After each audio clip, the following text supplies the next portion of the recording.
आप देख रहे हैं नेट्रिक न्यूज, साहस सच कहने का। नमस्कार, मैं हूं देवनाथ पांडे और आप देख रहे हैं नेट्रिक न्यूज। हमारे देश की आबादी दुनिया की दूसरी सबसे बड़ी आबादी है। दुनिया का हर 7वां इंसान हिंदुस्तानी है। दुनिया की ऐसी कोई जगह नहीं, ऐसा कोई क्षेत्र नहीं जहां भारतीयों ने अपना डंका ना बजाया हो। दुनिया के सबसे बेहतर डॉक्टर हमारे यहाँ, दुनिया के सबसे बेहतर IIT इंजीनियर्स हमारे यहाँ, जिन्हें अमेरिका जैसा देश पढ़ाई पूरी करने से पहले ही जॉब का ऑफर देता है, लेकिन फिर भी हम तीसरी दुनिया कहलाते हैं। अमेरिका, रसिया, चाइना विकसित देश कहलाते हैं और आज भी हम विकासशील देश कहलाते हैं, लेकिन उनके जैसे होना जरूर चाहते हैं। क्या आपने कभी सोचा है कि दुनिया में अमेरिका, जापान, रसिया, चाइना जैसे देश ही आज इतने आगे क्यों हैं? इसका सिर्फ एक ही वजह है। जवाब ये है कि वो इनकी अपनी मातृभाषा, वो भाषा जिसे कोई सिखाता नहीं, बच्चा पैदा होने के बाद से ही बोलने लगता है, क्योंकि उसके चारों ओर सभी इसी भाषा में बात करते हैं, जो उसके नस नस में होता है, उसके खून में बहता है। शायद यही वो सबसे खास वजह है जिसे लेकर एक बार फिर से हमारे देश में एक देश एक भाषा को लेकर बहस हो रही है। अंग्रेजी से ज्यादा हिंदी को महत्व देने की बात कही जा रही है, जिसने भारत के अंग्रेजी दानों के दिमाग में खलबली मचा दी है।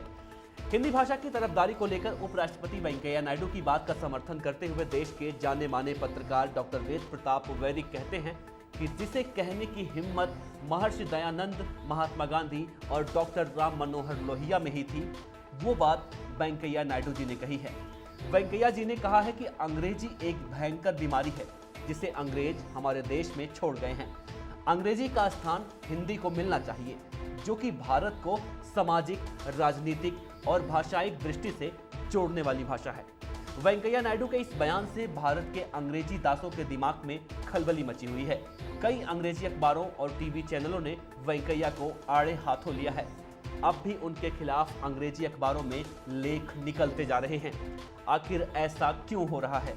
इस मामले पर डॉक्टर वेद प्रताप वैदिक कहते हैं कि नायडू ने यह तो नहीं कहा कि अंग्रेजी में अनुसंधान बंद कर दो, अंग्रेजी में विदेश नीति या विदेश व्यापार मत चलाओ, या फिर अंग्रेजी में उपलब्ध ज्ञान का बहिष्कार करो। उन्होंने तो सिर्फ इतना कहा है कि देश की शिक्षा, चिकित्सा, न्याय, प्रशासन, इन सब जगहों पर जनता की जुबान में हिंदी भाषा का प्रयोग हो। भारत एक लोकतांत्रिक देश है, लेकिन लोक की भाषा कहाँ है? उसे कहाँ बिठा रखा है? पदासन पर, और अंग्रेजी को बिठा रखा है सिंहासन पर। वे अंग्रेजी का नहीं, उसके वर्चस्व का विरोध कर रहे थे। यदि भारत के 5-10 लाख छात्र को अंग्रेजी को अन्य विदेशी भाषाओं की तरह सिखा जाए और बहुत अच्छी तरह से सीखें तो उसका स्वागत है, लेकिन 20-25 करोड़ छात्रों के गले में उसे पत्थर की तरह लटका दिया जाए तो क्या होगा? वे रट्टू तोते की तरह बन जाएंगे, उनकी मौलिकता नष्ट हो जाएगी, वे नकलची बन जाएंगे। 70 साल से भारत में यही सब हो रहा है। अंग्रेजी की जगह शिक्षा, चिकित्सा, कानून, प्रशासन और व्यापार, इन सब जगहों पर भारतीय भाषाएं लाने को हिंदी साम्राज्यवाद कहना अंग्रेजों की गुलामी के अलावा कुछ नहीं है।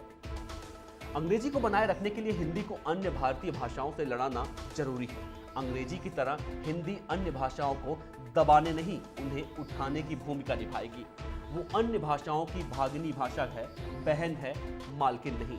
ऐसा ही है, तभी तो तेलुगु भाषी वेंकैया नायडू ने इतना साहसिक बयान दिया है। हमारे तथाकथित राष्ट्रवादी संगठनों, नेताओं को वेंकैया जी से कुछ सबक लेना चाहिए। डॉक्टर वेद प्रताप वैदिक ने उपराष्ट्रपति वेंकैया नायडू की बात का समर्थन करते हुए इन सब बातों का जिक्र किया। तो अब तक के लिए इतना ही। देश और दुनिया की तमाम अहम खबरों के लिए आप देखते रहिए नेट्रिक न्यूज। हमारे साथ जुड़े रहने के लिए हमारे YouTube चैनल को सब्सक्राइब करें, साथ ही बेल आइकन को दबाएं। नेट्रिक न्यूज की खबरें सबसे पहले देखने के लिए।